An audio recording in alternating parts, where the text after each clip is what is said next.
தொடரலாம். இது கேள்வி நேரம். தொடர்ந்து நீடித்துக் கொண்டிருக்கக்கூடிய சாதிய அடக்குமுறைகளுக்கும் சாதிய படுகொலைகளுக்கும் காரணி என்ன, அதற்கான தீர்வு என்ன, இந்த தளத்திலேயே விவாதித்துக் கொண்டிருக்கின்றோம். ஹரியானாவில் 2 பச்சிளம் குழந்தைகள் தலித் குடும்பத்தில் பிறந்ததை தவிர வேறு எந்த பாவமும் செய்யாத நிலையில் அங்கே தீக்கிரையாக்கப்பட்டிருக்கிறார்கள்.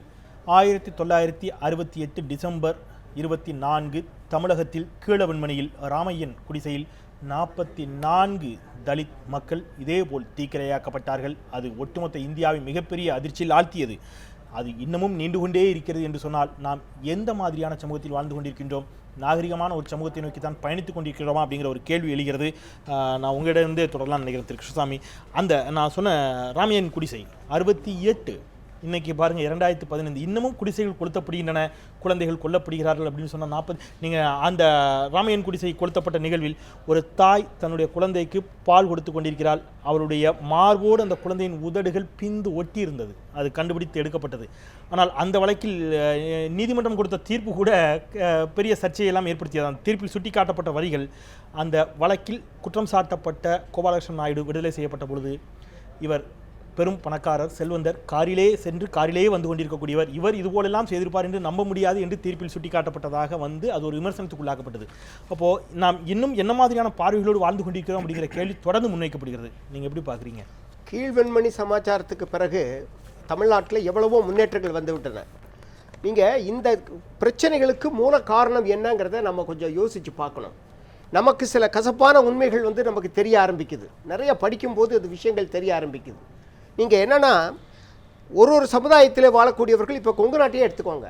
கொங்கு நாட்டில் எங்களுக்கு எந்த விதமான நாங்கள் கருத்து வேறுபாடு இல்லாமல் எங்களுடைய குடும்பத்தினருக்கு என்னென்ன செய்ய வேண்டுமோ அத்தனையும் நாங்கள் தலித் குடும்பத்தினருக்கு இது வரைக்கும் செய்து வந்தோம். தலித் மக்கள் என்ன சொல்கிறார்கள்? காலங்காலமாக நாங்கள் உழைத்தோம் இந்த நாட்டிற்காக. காலங்காலமாக கொங்கு வேளாளர் இந்த நாட்டிற்காக உழைத்தான், உணவு உற்பத்தி செய்தான், மக்களுக்கு கொடுத்தார்.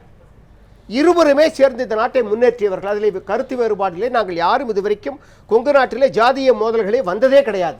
அப்படி ஒரு நல்ல பாரம்பரியத்தோடு வாழ்ந்து கொண்டிருக்கின்ற குடும்பத்தில் சமீப காலங்களில் நீங்கள் போன முறை கேட்டீங்க, கோகுல்ராஜ் கொலை வழக்கு கேட்டீங்க. கோகுல்ராஜ் கொலையை யார் பண்ணாங்க அப்படின்னு அது தீர்மானித்து கண்டுபிடிக்க வேண்டியது போலீஸுடைய வேலை. அதுக்குள்ளே நம்ம நுழைய வேண்டிய அவசியம் இல்லை. ஏன்னா சிபிசிஐடி கிட்ட டைரெக்டாக மாண்புக்கு புரட்சி அம்மா கொடுத்துட்டாங்க. அதனால் அவங்க கட்டாயம் கண்டுபிடிப்பாங்க. அதில் கருத்து வேறுபாடு கிடையாது. யார் செய்திருந்தாலும் அது தவறு தான், கண்டிக்கப்பட வேண்டியதால் அது நாங்கள் ஒத்துக்கிட்டோம்.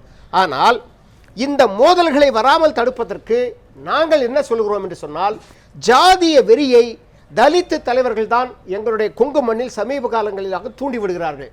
அதற்குரிய ஆதாரங்கள் அவர்கள் பேசியது எனக்கு முகநூலில் 4-5 பேர் இதில் அனுப்பியிருக்கிறார்கள். அதை நான் வைத்திருக்கிறேன். இதை சீடியா போட்டு நாங்கள் கோயம்புத்தூர் டிஐஜி கிட்ட கொடுத்துருக்குறோம். அதில் இருக்கிறது. நீங்கள் உங்கள் தொலைக்காட்சியில் ஒளிபரப்பு என்று சொன்னால் காதை பொத்திக் கொள்ள வேண்டிய அளவுக்கு வன்னியர்களையும் கவுண்டர்களையும் தரக்குறைவாக தலித் தலைவர்கள் பேசியிருக்கிறார்கள். இதில் இருக்கிறது. ஆக இது எல்லாம் நமக்கு தேவையா என்று நான் கேட்கிறேன். நாங்கள் எந்த தலித் தலைவரை பற்றியும் கேவலமாக பேசுவதில்லை, மீட்டிங் போட்டு யாரையும் பேசுவதில்லை. ஒரு சிடி இருந்தால் காட்ட சொல்லுங்க. அதனால் இரண்டாவது மக்கள் சந்தோஷமாக வாழணும் அப்படின்னு சொன்னால், எங்களுடைய சமுதாயத்தினுடைய ஒட்டுமொத்த கருத்து என்னன்னு சொன்னால், அவன் ஜாதியில் அவன் கல்யாணம் பண்ணிக்கோங்க. நாங்க இன்னொன்னு கேக்குறோம். இந்திய அரசியலமைப்பு சட்டம் சொல்கிறதா? இந்திய அரசியலமைப்பு சட்டம் சொல்லியா நீங்க கல்யாணம் முடிக்கிறீங்க? இல்ல என்ன சார் நீங்க கேள்வி கேட்கிறீங்க? அதல்ல நான் சொல்றது. எங்களுடைய கருத்தை நான் சொல்லிடுறேன். அதுக்கு அப்புறம் இல்ல கிருஷ்ணசாமி, நீங்க விரிவா பதிவு பண்ணுங்க. நான் சொல்றது இங்க பிரச்சனை எங்க வருது அப்படின்னு கேட்டீங்கன்னா, நீங்க ஒவ்வொருவரும் ஒரு புதிய சட்டத்தை போட ஆரம்பிக்கிறோம். இப்போ நீங்க அவர் சொன்னார் அது பசு மாடு, அதுல வித்தியாசம் இருக்குன்னு சொன்னாரு. பட் ஓவராலா சில நேரங்களில் பேசக்கூடிய ஒரு சிலர், நான் திருப்பி சொல்றேன், ஒரு சிலர் போடக்கூடிய சட்டம் மாட்டிறைச்சி சாப்பிட்டால் வெட்டும் அப்படின்னு ஒருத்தர் பேசுறாரு. இவருக்கு யார் அதிகாரம் கொடுத்தாங்கிற கேள்வியை முன்வைக்கிறாங்க. உங்க சாதிக்குள்ள மட்டுமே கல்யாணம் பண்ணுங்க ஒரு சட்டத்தை போடுறோம். நான் என்ன சொல்றேன், திருமணமும் சாப்பிட்ற சாப்பாடும் தட்டும் அவரவர் பர்சனல் உரிமைகள். உங்களுடைய குழந்தைகளுக்கோ அவருடைய பிள்ளைகளுக்கோ அவர்கள் காதல் வைப்படுகிறார்கள், திருமணம் செய்யப்படுறாங்க, நீங்க எதிர்க்கலாம், நீங்க கண்டிக்கலாம், தப்பு இல்லை, அது உங்களுடைய உரிமை. இதில் நான் சொல்றது 2 பக்கமும் சேர்த்து சொல்றேன். எந்த சாதியை சேர்ந்த தலைவர்களோ சாதி சங்கங்களோ உள்ளே வருவதானே பிரச்சனையை வழிவகுது. சாதி சங்கங்கள் நாங்க என்ன சொல்றோம், நான் உங்களே சொல்லல, பொது பயன்படுத்தி கேளுங்க. நான் சொல்றது கொஞ்சம் கேளுங்க. தலித் ஒரு மேல் ஜாதியினரை கல்யாணம் பண்ணி அவங்க அப்பாவும் ஒத்துக்கிட்டு இவங்க அப்பாவும் ஒத்துக்கிட்டா எங்களுக்கு நாங்களே திருமணம் பண்ணி வைக்கிறோம். அதுல மாற்று கருத்து கிடையாது. கொஞ்சம் கடுமையான கேள்வி தான். இல்ல ஒரு நிமிஷம், நான் அந்த கேள்வி கேட்கறதுக்கு மன்னிக்கணும். நாங்க பண்ணி வைக்கிறோம்னு சொல்றதுக்கு நீங்க யாருன்னு நான் கேட்கிறேன். எங்களுடைய நிலையை விளக்குவதற்காக நான் அப்படி சொன்னேனே தவிர, நான் அவரையும் சேர்த்தான் கேக்குறேன். நீங்க எங்களை சாதி வெறியர்கள், நாங்க வந்து காதல் திருமணத்திற்கு எதிரானவர்கள் என்று நீங்கள் குற்றச்சாட்டை வைக்கிறீர்கள். நான் அப்படி வைக்கவே அந்த இல்ல. குற்றச்சாட்டை நான் வன்மையாக கண்டிக்கிறேன். இல்ல, நீங்க மென்மையாவே கண்டிக்கலாம் கிருஷ்ணசாமி. நான் உங்களை மட்டும் கேட்கல, நான் வன்னியரசையும் சேர்த்து கேட்கிறேன், செல்வப்பெருந்தையும் சேர்த்து கேட்கிறேன். நான் என்ன சொல்றேன்னா, என்னுடைய உணவு, என்னுடையன்னு சொல்றது நான் என்ன இல்ல, ஒரு தனிப்பட்ட மனிதனுடைய உணவு, அவனுடைய இல்லறம், இதற்றை தேர்ந்தெடுக்கக்கூடிய உரிமை அவனுக்கு இருக்கு.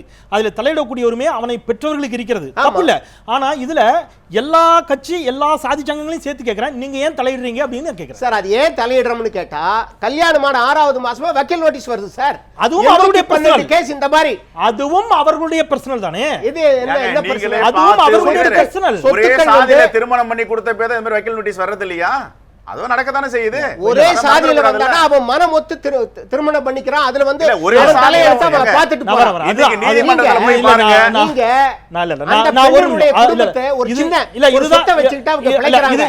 அந்த பிழைப்பின் மீது காட்டத்தை செலுத்துகிற போதுதான் இந்த பிரச்சனை வருது. கிருஷ்ணசாமி, இதுதான் இந்த சாதிய மோதல்கள் அதிகரிப்பதற்கு இதுதான் காரணங்கிறது உங்களுடைய இன்னொரு காரணம் நான் சொல்வது, அதாவது ஜாதி இல்லை, ஜாதி ஒழிக்கிறேன் என்று தலித்துகள் சொல்கிறார்கள். ஆனால் ஜாதியின் அடிப்படையில் தான் எங்களுக்கு வந்து ரிசர்வேஷன் வேணும், எங்களுடைய பிறப்புரிமைன்னு வந்து நம்ம செல்வப்பெருந்தகை சொன்னார். ஆக ஒரு சைடுல ஜாதியை ஒழிக்கிற, வேற கல்யாணம் பண்ணனா ஜாதி ஒழிச்சிருவாங்கறாங்க. ஒரு சைடுல ஜாதியினுடைய அடிப்படையில தான் எனக்கு வந்து ஒரே ஒரு உதாரணம், ரிசர்வேஷன் எதுக்கு கொடுக்கறாங்க? அது ஒரு உரிமை. இருங்க, அது மேலோட்டமா நம்ம அணுக முடியாது. ஒரு இல்ல, அது ஒரு பெரிய தலைப்பு. ஒரு வழக்கறிஞர் புரியுது சமூக நீதியை பத்தி கத்துங்க. இருங்க, நான் கேக்குறேன், ரிசர்வேஷன்னா வாங்கங்க, எங்களுக்கு வந்து ஸ்கேவேஞ்சர், இன்னைக்கு வந்து துப்புரவு தொழிலாளர் 100% நாங்க பண்றோம், நீ வாங்க 20% எடுத்துக்க தயாரா இருப்பீங்களா? 100% இன்னும் ஒரு ஆழமான தலைப்பு. நமக்கு அதுக்கு நேரம் இல்ல, நமக்கு நேரம் இல்ல. அவருடைய கருத்து நாரி போய்டுன்றத அவர் புரிஞ்சுக்க. நான் வரேன் திருவண்ணி. இந்த நாரிதா இல்லையாங்கிறது ஓகே. நான் திருவண்ணி காலங்காலமாக தலித் எப்படி உழைத்தானோ அதே மாதிரி என்னுடைய கொங்கு வேளாளரும் இந்த நாட்டிற்காக உழைத்திருக்கிறார். நீங்க துப்புரவு பண்றீங்களா? துப்புரவு பண்றீங்களா? ஒரு நிமிஷம் இல்ல ஒரு நிமிஷம். நாங்க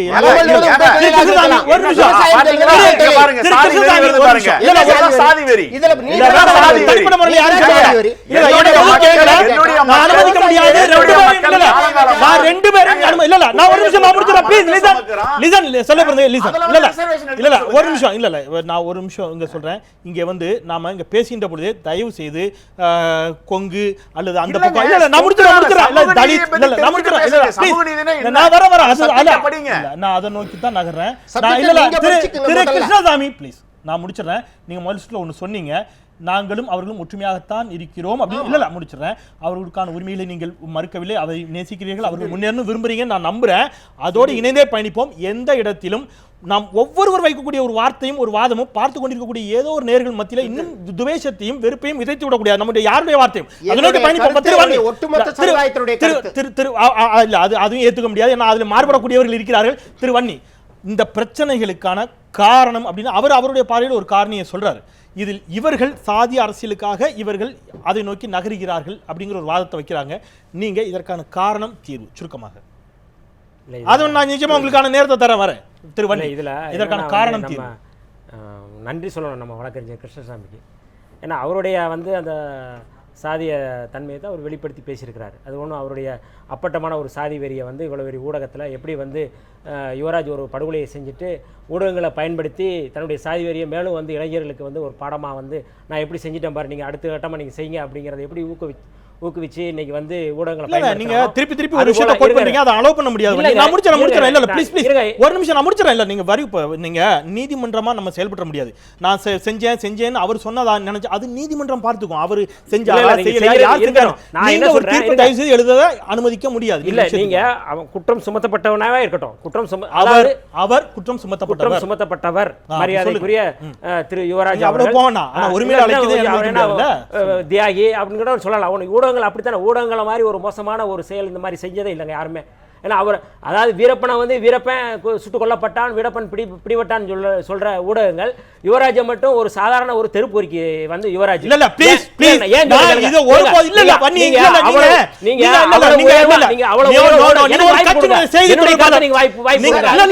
நீங்க அது தவறான வார்த்தை. you should withdraw your words. சொல்லி முடிச்சறேன். இல்ல இல்ல நிச்சயமா இல்ல ப்ளீஸ் ப்ளீஸ் ப்ளீஸ் உயர்வா யுவராஜை வந்து நீங்க வந்து ஊடகங்கள் காட்டுங்க. இல்ல என்னோட கருத்து சொல்லுங்க நீங்க. இல்ல இல்ல இல்ல இல்ல என்னோட கருத்துங்க. திரு வன்னியரசு நான் முடிச்சறேன். திரு வன்னியரசு இது மிக மிக அநாகரிகமான வாதம், அநாகரிகமான வார்த்தை. நிச்சயமாக இந்த மாதிரியான வார்த்தைகள் கடுமையாக கண்டிக்கப்படக்கூடிய வார்த்தைகள். இல்ல நான் முடிச்சிடுறேன். நீங்க உங்களுக்கு ஒருவர் மீது மாற்று கருத்து இருக்கலாம், அந்த கருத்தை நாகரிகமாக வைக்க வேண்டும். தரமற்ற வார்த்தைகளை பயன்படுத்துவது என்பது மேலும் நான் தான் சொன்னேன், சாதாரணமாக பார்த்து கொண்டிருக்கக்கூடிய ஏதோ 2 நேர்கள்ட்ட அது துவேஷத்தை விதைக்கக்கூடியதாக இருக்கும். நான் உங்ககிட்ட கேட்டது காரணியையும் தீர்வையும் சரியாக கேட்டேன். சரியாக நகருங்கள். நான் எல்லோருக்கும் சேர்த்தே சொல்றேன், நம்முடைய வார்த்தைகள் நாகரிகமாக இருக்கட்டும். இல்லை அதுதான் ஏற்கனவே வந்து இந்த சமூகத்தில் என்ன பொது புத்தி இருக்கோ அந்த பொது புத்தியத்தை அவர் வெளிப்படுத்தியிருக்கிறாரு. நான் திரும்ப அதை தான் சொல்கிறேன். நான் ஒரு வாய்ப்பு வந்து ஒரு லைவ் பண்ணி ஒரு ஊடகத்துக்கு வந்து ஊடகத்தில் வந்து ஒரு கொலை குற்றம் சுமத்தப்பட்ட ஒருவன் இப்படி பயன்படுத்தப்படும் பொழுது எங்களுக்கான வாய்ப்பு நாங்கள் சொல்லும் பொழுது அதை நீங்க வந்து ஏற்றுக்கொள்ளணும். நான் என்னுடைய கருத்தா இருக்கட்டும். நீங்க வாய்ப்பு நாங்க அலோவ் பண்றோம், அதுக்காக உங்களுக்கு ஒரு இருக்கையை கொடுத்துறோம். ஆனா அந்த வார்த்தையை நாகரிகமாக பயன்படுத்தணும். அவர்னு சொல்லுங்க, அதெல்லாம் சொல்லக்கூடாது. ஏன் நீங்க யாரையுமே ஒருங்கட பயன்படுத்தணும். நீங்க அதான் ஊடகங்கள் ஊடக பயங்கரவாதம் அப்படி அழைத்தாலும் நாங்கள் எதிர்ப்போம். வன்னியரசு அப்படி அழைத்தாலும் நாங்கள் எதிர்ப்போம். இது ஊடக பயங்கரவாதம் நான் சொல்றேங்க. இல்ல இல்ல அது எப்படி நீங்க வந்து எப்படி நீங்க சொல்வீங்க? என்னுடைய கருத்து இல்ல, நான் சொல்றேன். இவர் சொல்றாரு, இருங்க நான் சொல்றேன் பாருங்க. 2009 இன்னைக்கு வந்து பெண்கள் காதல் இல்ல காதல் தொடர்பா சொல்றாரு. பெண்கள் எவ்வளவு மோசமா இல்ல 2009 1346 பெண்கள் வந்து பாலியல் உட்பட்டிருக்காங்க. அது பாலியல் தொடர்பான வன்கொடுமைக்கு உள்ளாக்கப்பட்டிருக்காங்க. 2010 1349 பேர், 2011 1557 பேர், 2012 1576 பேர், 2013 2004 பேர், 2014 2233 பேர் வந்து பெண்கள் வந்து தலித் பெண்கள் வந்து பாதிக்கப்பட்டிருக்காங்க. பாலியல் தொடர்பாக பாதிக்கப்பட்டிருக்காங்க, வேற ஒரு விதமாக பாதிக்கப்பட்டிருக்காங்க. நான் கேட்குற இவர் வந்து வழக்கறிஞர் சொல்றாரு, எங்காவது இப்படி ஒரு புள்ளி விவரத்தை தலித்களால் வந்து இப்படி வந்து இந்த கொங்கு சமூகத்தை சேர்ந்தவங்க இப்படி வந்து பாதிக்கப்பட்டிருக்காங்க ஒரு குறிப்பிட்ட நான் ஒரு இதுக்கு சொல்லல. அப்ப முழுமையாக பாதிக்கப்படுவார் தலித்கள்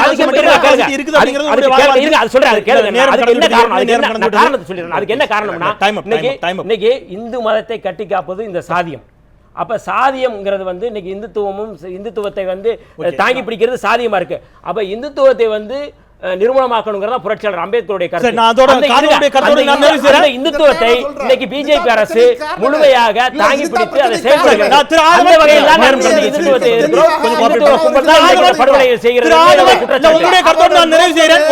அவரது நோக்கமே இந்தியத்தையும் இந்து மதத்தையும் துவேஷம் செய்ய வேண்டும் என்பது அவரோட நோக்கமே. இல்லங்க இங்க பாருங்க, இல்ல ரொம்ப தெளிவா சொல்றாரு. ஒரே ஒரு இது பாருங்க, அவருக்கு நேரத்தை கொடுத்துங்க. இல்ல நீங்க குற்றச்சாட்டு வச்சீங்க, அவர் மறுக்கணும், அதோட நிறைவு செய்யணும். ஏற்கனவே கலந்து விட்டது. நான் என்ன சொல்றேன்னா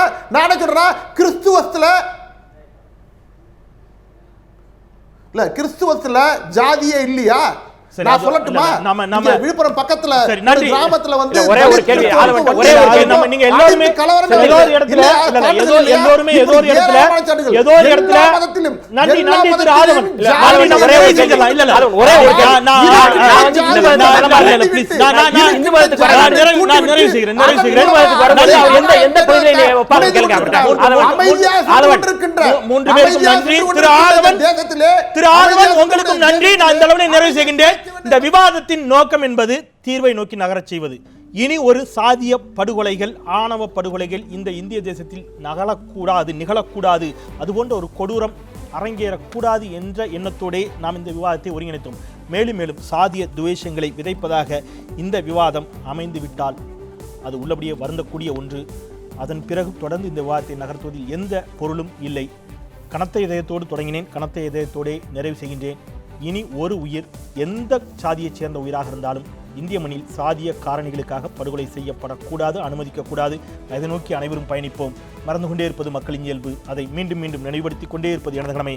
மீண்டும் நாளை மற்றும் சில சமூகம் சார்ந்த பிரச்சனைகளோடு உங்களை கேள்வி நேரத்தில் சந்திக்கின்றேன். நான் செந்தில். இது கேள்வி நேரம். நன்றி.